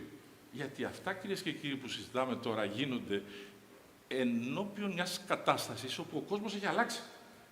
Υπάρχουν όργανα, υπάρχουν διεθνή δικαστήρια, υπάρχουν τα οποία κινούνται για ατομική ποινική ευθύνη. Εδώ τίθεται ένα πολύ ενδιαφέρον ζήτημα. Είναι ατομική ή συλλογική ευθύνη σε σχέση με τους αγνοούμενους κλπ. Εκεί ενισχύθηκε η αντίληψη, την οποία εξακολουθώ να έχω, για την νομική χρήση των μέσων, την αξιοποίηση του διεθνούς δικαίου. Ό,τι σου προσφέρεται, προκειμένου να πετύχεις τη δικαίωση και να φτάσεις στην κάθαρση. Να φτάσεις να παραμεριστεί η λύθη, γι' αυτό η μνήμη έχει σημασία. Όχι μόνο στα πρόσωπα, γενικότερα. Αυτό είναι που βοηθάει ακόμα και στην εθνική ταυτότητα. Αυτά όλα οδηγούν λοιπόν σε δύο ερωτήματα με τα οποία και θα κλείσω. Ο δρόμος. Ο δρόμος της ήταν μοναχικός. Τον πήρε μόνη της. Έζησε αυτό το δράμα, ζει, αλλά σαν τη συγγραφέα μας υπάρχουν και άλλοι, όχι μόνο στην πατρίδα μας, και αλλού, με μοναχικό δρόμο. Τι κάνεις. Είναι ενδιαφέρον ότι αναφέρει μέσα και πολιτικά μέσα. Αναφέρει δηλαδή τις δυνατότητες που έχει κάποιος να πάει σε μια κυβέρνηση να ζητήσει, αμερικανική κυβέρνηση, μήπως να ενδιαφερθεί, έχω διπλή ηθαγένεια, μήπως μπορεί να γίνει κάτι, να πάω στο Ευρωπαϊκό Κοινοβούλιο, να βγάλω ένα ψήφισμα, να πάω στην Κοινοβουλευτική Συνέλευση του Συμβουλίου της Ευρώπης, να βγάλουμε ένα άλλο ψήφισμα κλπ. Δραστηριότητες οι οποίες είναι σημαντικές και πρέπει να τις κάνουν. Ποιος να τις κάνει? Τις κάνουν οι βουλευτές, να τις κάνουν τα μέλη αυτών των οργάνων ή να τις κινητοποιεί η εκάστοτε κυβέρνηση. Τις κινητοποιεί? Δεν νομίζω. Ποιες είναι οι υποχρεώσεις μέσα σε αυτόν τον δρόμο? Δεν μπορεί η Κυπριακή Δημοκρατία στο θέμα των αγνοωμένων να έχει την ίδια αυτή πολιτική την οποία ακολούθησε μέχρι τώρα. Είναι σαφές. Μπερδευτήκανε τα πράγματα σε σχέση με τους αγνοούμενους.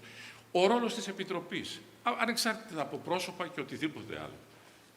Αυτό οδήγησε σε μια κατάσταση η οποία να ήταν ελληματική και δεν απόδωσε, δεν είχε αποτελεσματικότητα.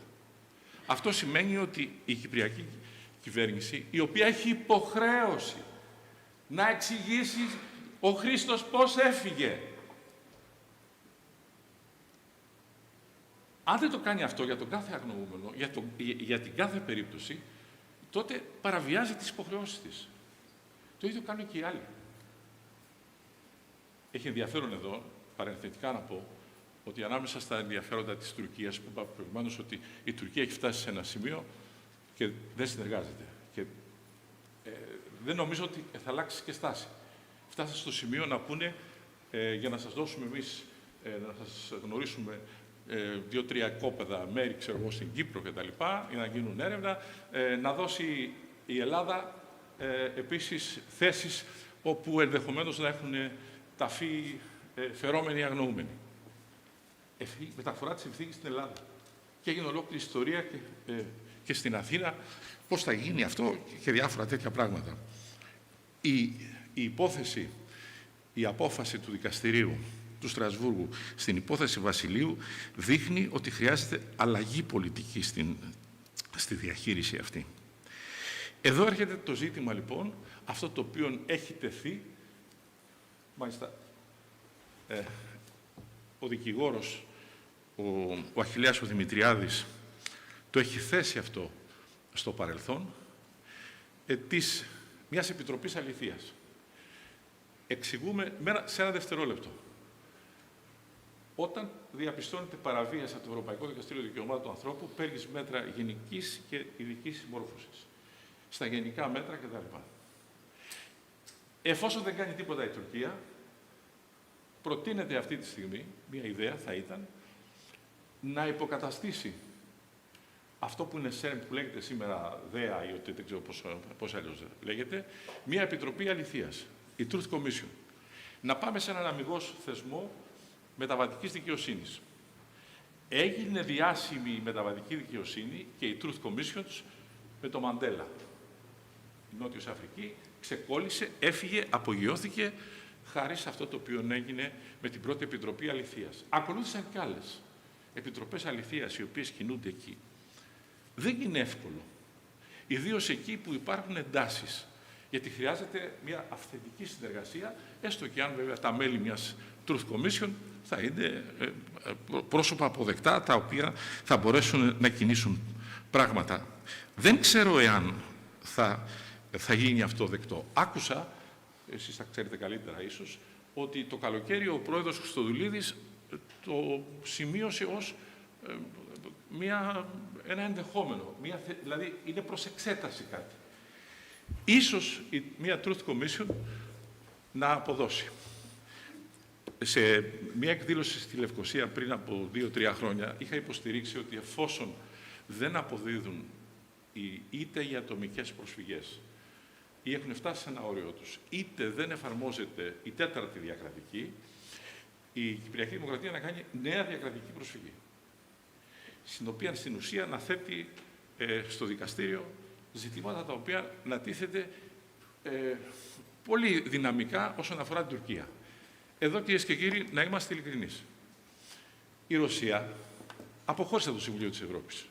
Αυτή τη στιγμή γίνεται χαμός στο Στρασβούργο. Υπάρχουν υποθέσεις Γεωργία κατά Ρωσίας, Ουκρανία κατά κτλ. Και δεκάδες ατομικές προσφυγές, χιλιάδες.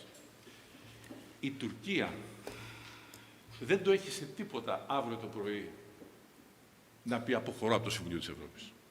Αποχωρώ από την Ευρωπαϊκή Σύμβαση Δικαιωμάτων του Ανθρώπου. Δεν την εφαρμόζει. Δεν συμμορφώνεται. Να ανοίξετε να δείτε τα στοιχεία τα οποία είναι καταλυτικά. Δεν το πιστεύει. Δεν το θέλει. Υπάρχουν και άλλες χώρες οι οποίες σου λένε όχι θέματα ενόπλων σειράξεων μέσα, όχι θέματα ασφάλειας, όχι θέματα μετανάστευσης. Το σύστημα δηλαδή βάλεται αυτή τη στιγμή. Άρα λοιπόν, εγώ σαν νομικός και πιστεύω σε αυτό, θα πω ναι, προχωράμε, έτσι πρέπει να κάνουμε, αλλά δεν σημαίνει ότι δεν πρέπει να υπολογίζει κανείς τον τρόπο με τον οποίο μπορεί να αντιδράσει ο άλλος. Και επομένως εκεί, σε αυτό το δρόμο το δύσκολο και τα λοιπά, κυνηγώντας την ουτοπία, έρχεται και η συζήτηση περί truth commissions ή οτιδήποτε άλλο. Εγώ, κυρίες και κύριοι, πιστεύω στη διεθνή δικαιοσύνη, πιστεύω στο δίκαιο. Εξακολουθώ να παραμένω να ανήκω σε αυτούς που κυνηγάνε. Στην Κρήτη με προσδιορίσαν πάρα πολύ στη ζωή μου, σαν δάσκαλο, σαν άνθρωπο, σαν ερευνητή, η αγνοούμενη, η Κύπρος και από την άλλη οι γερμανικές επανορθώσεις στην Ελλάδα. Έκανα μια ομιλία κάποτε στην Κρήτη και όταν τελείωσα σηκώθηκε ένας κριτικός και μου είπε μια μαντινάδα. Στο μετερίζει της ανθρωπιάς και στη τιμή στο χρέος, εκεί θα στέκω να πατώ και ας είμαι ο τελευταίος. Ευχαριστώ πολύ. Νικόλας Κωνσταντινίδης έχει πληροφορηθεί ότι το ναυτικό παρατηρητήριο που βρίσκεται εδώ στην περιοχή ονομάζεται Χρήστος Καρεφιλίδης, εις μνήμη του ναύτη ξάδερφου σας Χρήστου Καρεφιλίδη, του Γιάννη Καρεφιλίδη και της Έλλης Αχιλλέως Δωροθέου, ο οποίος ήταν κληρωτός στο ναυτικό και υπερασπιζόμενος την Κερίνια στην ναυτική βάση εκεί, έπεσε υπερασπιζόμενος την πόλη όταν η τορπιλάκατος του χτυπήθηκε από τουρκικά αντιτορπιλικά. Τα ξημερώματα της 20ης Ιουλίου 1974. Και μέχρι σήμερα τα οστά του δεν έχουν εντοπιστεί. Κυρία Μαρία, σας καλούμε για την αντιφώνηση. Ευχαριστώ θερμά τον Δήμαρχο Αγίας Νάπας, κύριο Χρήστο Ζανέτο, για τη φιλοξενία τους στον ιστορικό τόπο της Αγίας Νάπας και στο Δημοτικό Μουσείο Θάλασσα. Τον πρόεδρο του Δικηγορικού Συλλόγου Αμοχώστου, κύριο Σταύρο Μαυρομάτη, για την ολόθερμη προθυμία του να διοργανώσει τη σημερινή εκδήλωση και τον εγκάρδιο χαιρετισμό του. Το ίδιο ισχύει βέβαια και για τον πρόεδρο του Δικηγορικού Συλλόγου Κερίνιας, κύριο Νικόλα Κωνσταντινίδη, ο οποίος έχει αγκαλιάσει εξ αρχής αυτή την προσπάθεια προώθησης του βιβλίου μου και γι' αυτό του είμαι ευγνώμων. Ευχαριστώ θερμά και την πρόεδρο του Δικηγορικού Συλλόγου Ξάνθης, κυρία Δέσποινα Χασιφωτιάδου, για το οπτικογραφημένο μήνυμα.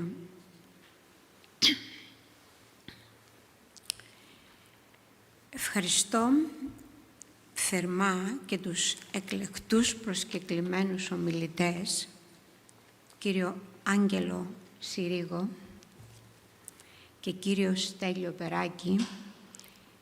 Ήταν τιμή για μένα που αποδεχτήκατε την πρόσκληση και μιλήσατε για το βιβλίο μου και γενικά για το θέμα των αγνοωμένων. Ιδιαίτερες ευχαριστίες θέλω να απευθύνω στη συντονίστρια των εκδόσεων Χίπασους και συντονίστρια της σημερινής εκδήλωσης, κυρία Ήρα Εμιλιανίδου, που έχει γίνει συνοδοιπόρος μου σε αυτό το ταξίδι. Την ευχαριστώ για τα όμορφα της λόγια σήμερα, αλλά και για τη στήριξή της. Επίσης, ευχαριστώ θερμά και όλους εσάς που με τιμήσατε με την παρουσία σας. Όπως αρμόζει στην περίσταση, παρακαλώ επιτρέψτε μου να σας διαβάσω το ακόλουθο κείμενο. Αμοχωστιανοί και κερινιώτες συμπολεμιστές του 1974. Αδικαίωτοι ήρωες. Και βλέπεις το φως του ήλιου, καθώς έλεγαν οι παλαιοί, ωστόσο νόμιζα πως έβλεπα τόσα χρόνια. Περπατώντας ανάμεσα στα βουνά και στη θάλασσα, συντυχαίνοντας ανθρώπους με τέλειες πανοπλίες. Παράξενο, δεν πρόσεχα πως έβλεπα μόνο τη φωνή τους. Ήταν το αίμα που τους ανάγκαζε να μιλούν. Το κρυάρι που έσφαζα και έστρωνα στα πόδια τους. Μα δεν ήταν το φως εκείνο, το κόκκινο χαλί. Γεώργιος Σεφέρης, Αγία Νάπα, Αλφα. Σε προηγούμενη αντιφώνησή μου, στην παρουσίαση του βιβλίου μου, με τίτλο «Αναζητώντας τα ίχνη», εκδόσεις Χίπασους, Λευκοσία, 2022, κατέληξα να προτείνω την κατάρτιση ενός ιστορικού αρχείου αγνοουμένων, δηλωμένων και αδηλώτων εχμαλώτων πολέμου και πεσόντων του 1974, διότι έχοντας διεξέλθει τους δημοσιευμένους καταλόγους των αγνοουμένων, διαπίστωσα μια συγκεχημένη εικόνα με σοβαρές συνέπειες στη διεκδίκηση των δικαίων όλων ανεξαιρέτως των ανθρώπων, ανέβρετων ή μη. Αριθμός προσώπων που συγκαταλέγονται στις επίσημες λίστες των αγνοουμένων, μισό σχεδόν αιώνα μετά, δεν αναγνωρίζονται ως εχμάλωτοι πολέμου και οι αρμόδιοι φορείς ουδέποτε έχουν αναφέρει δημόσια, ούτε και στους συγγενείς τους, ότι προτού δολοφονηθούν οι δικοί τους άνθρωποι, ήταν δηλωμένοι εχμάλωτοι πολέμου. Επιπλέον, έχω να προσθέσω και ότι δεν έχει εγγραφεί αριθμός εφέδρων και δι καταδρομέων και ότι σε περιπτώσεις που είναι ίδιες έχει καταγραφεί διαφορετικός τόπος εξαφάνισης. Για να αναπαραστήσω στο κεφάλαιο με τίτλο «Οδηπορικό» του βιβλίου μου την πορεία του αγνοούμενου αδελφού μου, εφέδρου λοχεία της 33ης μοίρας καταδρομών, Χρήστου Α. Καρεφιλίδη, ώσπου χάθηκαν τα ίχνη του, ερεύνησα εμπεριστατωμένα και όλο το θέμα, συλλέγοντας και διασταυρώνοντας πληροφορίες, συγκρίνοντας τους επίσημους καταλόγους, συνομιλώντας με συμπολεμιστές, συγκρατούμενους και συγγενείς, συγκεντρώνοντας στοιχεία από τη σχετική βιβλιογραφία και ειδησιογραφία. Συγκεκριμένα ανακατέταξα το υλικό μου με κριτήριο την ιστορική συνάφεια που είναι ακριβώς ό,τι συνέχει τις πληροφορίες μεταξύ τους, δηλαδή η σύμπτωση στο χώρο και στο χρόνο, ιδιαίτερα σε ό,τι αφορά τις πολεμικές επιχειρήσεις της 33 μοίρας καταδρομών. Τράττομαι της ευκαιρίας της σημερινής εκδήλωσης που συνδιοργανώνουν οι δικηγορικοί σύλλογοι Αμοχώστου και Κερίνιας για να κάνω μνήα σε 48 κληρωτούς και εφέδρους που έλαβαν μέρος στις πολεμικές επιχειρήσεις της 33 μοίρας καταδρομών και συγκεκριμένα επικεντρώνομαι στους 9 της επαρχίας Αμοχώστου και στους 39 της πόλεως και επαρχίας Κερίνιας για να αποτίσω φόρο τιμής ως εξής. Συμπολεμιστές από την πόλη και επαρχία Αμοχώστου. Στις 20 και 21 Ιουλίου 1974, στη μάχη του Αγίου Ιλαρίωνα, έλαβαν μέρος οι κληρωτοί καταδρομής Δεκανέας Ανδρέας Καράλουκας από το κατεχόμενο χωριό Μαραθόβουνος και Ανδρέας Κολού από το Λιοπέτρι. Έκτοτε είναι αγνοούμενοι υπό την έννοια ότι δεν είναι γνωστή η τύχη ή η θέση τους έπειτα από αυτό το χρονικό διάστημα που ορίζεται από τα συγκεκριμένα γεγονότα. Στην ίδια μάχη έλαβαν μέρος οι κληρωτοί καταδρομής Ανδρέας Ιωνά από την κατεχόμενη Λύση, του οποίου τα λείψανα ανεβρέθηκαν σε ομαδικό τάφο 8 ατόμων σε περιοχή του Αγίου Ιλαρίωνα, μεταξύ αυτών και τα λείψανα του διοικητού της 33 μοίρας καταδρομών Γεωργίου Κατσάνη και ο Παύλος Παύλου από το χωριό Ξυλοτύμπου, του οποίου τα λείψανα ανεβρέθηκαν επίσης σε περιοχή του Αγίου Ιλαρίωνα. Τα λείψανα και των δύο ταυτοποιήθηκαν με τη μέθοδο DNA. Στις 22 Ιουλίου 1974, στη μάχη του Αγίου Γεωργίου, έλαβαν μέρος οι κληρωτοί καταδρομής Ανθιπολοχαγός Γεώργιος Μελιφρονίδης από την κατεχόμενη πόλη της Αμοχώστου και Χριστοφής Παπαλή από το κατεχόμενο χωριό Αχερίτου και έκτοτε είναι αγνοούμενοι. Στην ίδια μάχη ρίχτηκε και ο κληρωτός καταδρομέας Νίκος Μιχαήλ από το κατεχόμενο χωριό Λιθράγκομη, του οποίου τα λείψανα ανεβρέθηκαν σε ομαδικό τάφο 39 ατόμων στην περιοχή Γλυτσότισσα της Κερίνιας, μεταξύ αυτών και 6 ακόμη κληρωτοί καταδρομής στις 33 μοίρας καταδρομών. Τα λείψανα όλων ταυτοποιήθηκαν με τη μέθοδο DNA. Στις 23 Ιουλίου 1974, σε μάχη που δόθηκε σε περιοχή του χωριού Κουτσοβέντης, πέφτει νεκρός μαζί με 2 κληρωτούς καταδρομής στις 33 μοίρας καταδρομών ο έφεδρος λοχείας τεθωρακισμένων Κωνσταντίνος Μενίκου από την κατεχόμενη πόλη της Αμοχώστου.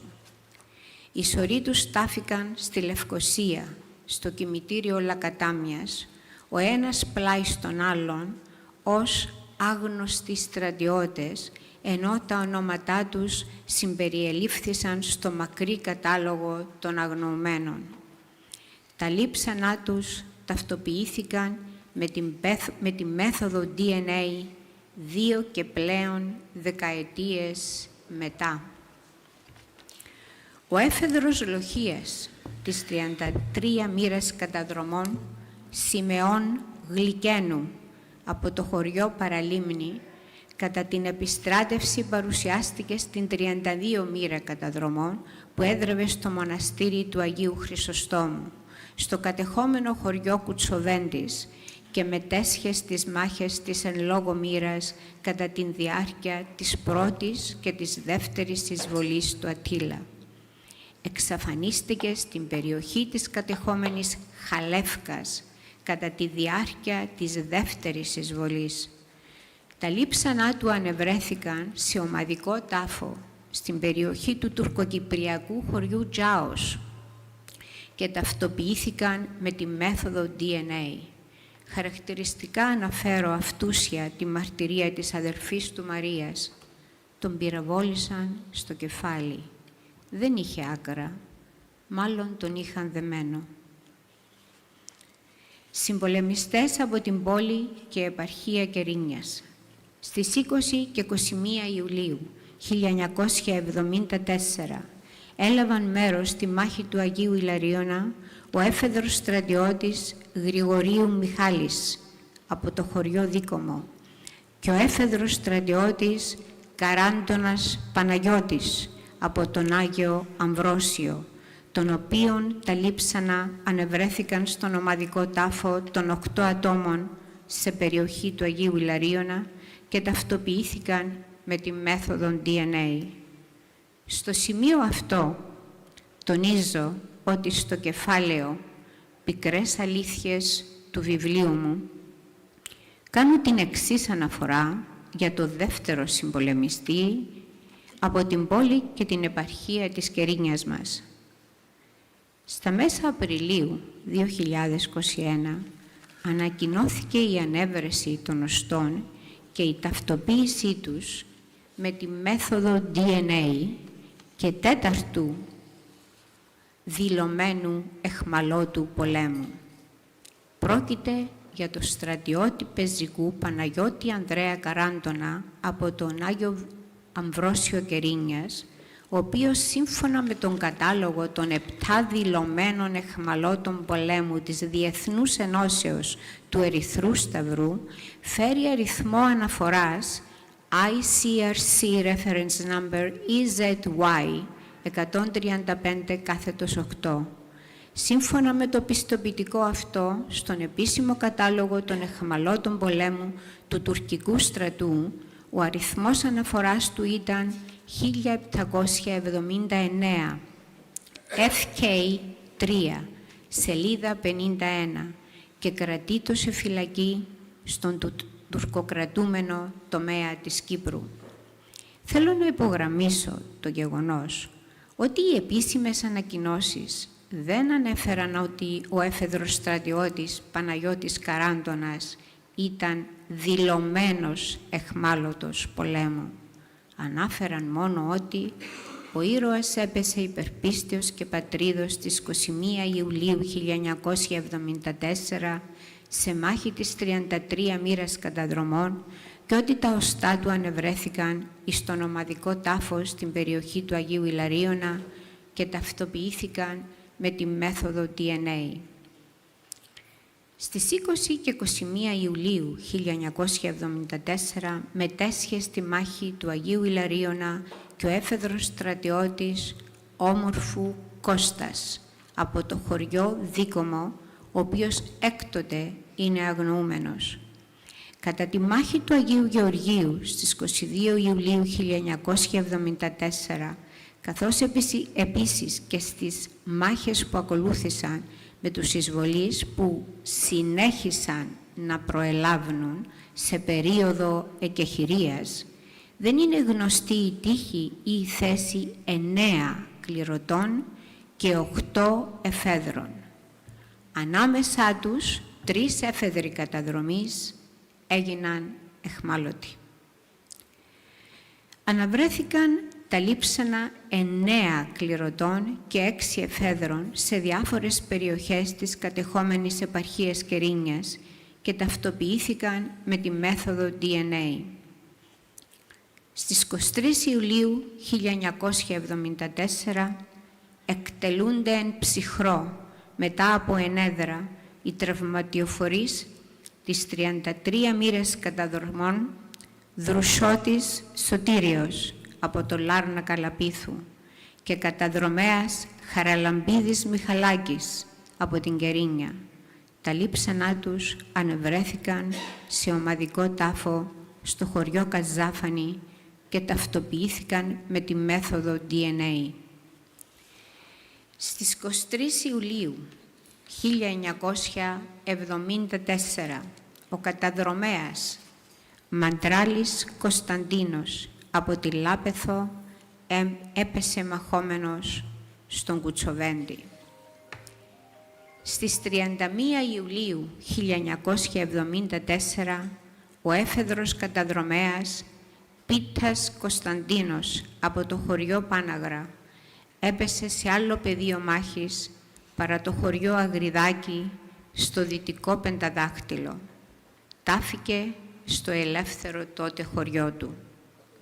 Και εν κατακλείδη, θα ήθελα να πω ότι αντλώντας στοιχεία, κυρίως από το κεφάλαιο οδηπορικό του βιβλίου μου, αναφέρομαι στο χρονικό της κατάληψης της Κερίνιας, όπου συναντώνται και συνενώνονται οι Κερινιώτες και οι αμοχωστιανοί στρατιωτικοί από όλα τα όπλα του στρατού ξηράς και αντιτάσσουν στεναρή άμυνα στο πλευρό της 33 μοίρας καταδρομών.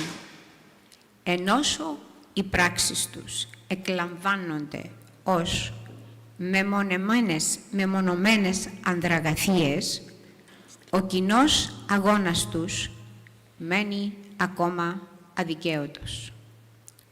Από την πιο πάνω αναφορά, επίσης, προκύπτει ότι κατά την πρώτη φάση της τουρκικής εισβολής, ο εχθρός αντιμετώπισε την πεισματική αντίσταση των υπερασπιστών της Κερίνιας, που διήρκησε αρκετές μέρες, παρόλο που ο τουρκικός στρατός ήταν πάνωπλος. Μέσα από το σκοτάδι της προδοσίας βγαίνουν στο φως ονομαστικά οι συμπολεμιστές, ορθώνονται ενάντια στον κατακτητή και ρίχνονται στην άνηση μάχη του άδικου πολέμου, αλλά είναι στα αλήθεια αδικοσκοτωμένοι ή ήρωες. Σας ευχαριστώ. Κυρία Μαρία, σας ευχαριστούμε. Αναζητώντας τα ίχνη του αδερφού σας, σήμερα μας παρουσιάσετε και την έρευνα που έχετε κάνει αναζητώντας τα ίχνη και των συστρατιωτών του. Η μνήμη πρέπει να παραμείνει. Έχουμε χρέος και έχουμε καθήκον. Θέλω να ευχαριστήσω όλους όσους παρευρέθηκαν εδώ. Ήταν μια σημαντική για μας εκδήλωση. Ευχαριστούμε ξανά για τη φιλοξενία. Ευχαριστούμε τον Δικηγορικό Σύλλογο Αμοχώστου και τον Δικηγορικό Σύλλογο Κερίνιας, τους εξαιρετικούς ομιλητές μας, τις εξαιρετικές τους καθηλωτικές τους εισηγήσεις και όλους τους παρευρισκομένους. Ξεκινήσαμε με τραγούδι και θα καταλήξουμε με τραγούδι. Είναι ένα τραγούδι το οποίο είναι η πρόσληψη του συγκεκριμένου βιβλίου. Δηλαδή, έχοντας κάποια παιδιά ενημερωθεί για το συγκεκριμένο βιβλίο, αλλά και έχοντας πιο πριν ενημερωθεί και δει τον ντοκιμαντέρ «Ίχνη» που οδήγησε στο συγκεκριμένο βιβλίο «Αναζητώντας τα ίχνη» σήμερα.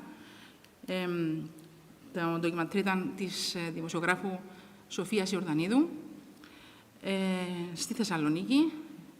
Είδαν, ενημερώθηκαν, έλαβαν γνώση για το συγκεκριμένο βιβλίο, πόντι την καταγωγή.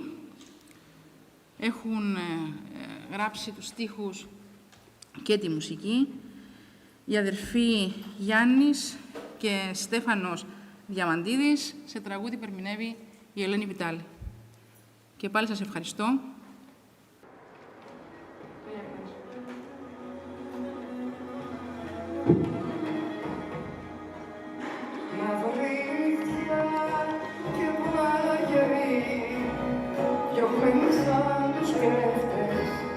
Μα το βαμμένη χάδι, η σάξα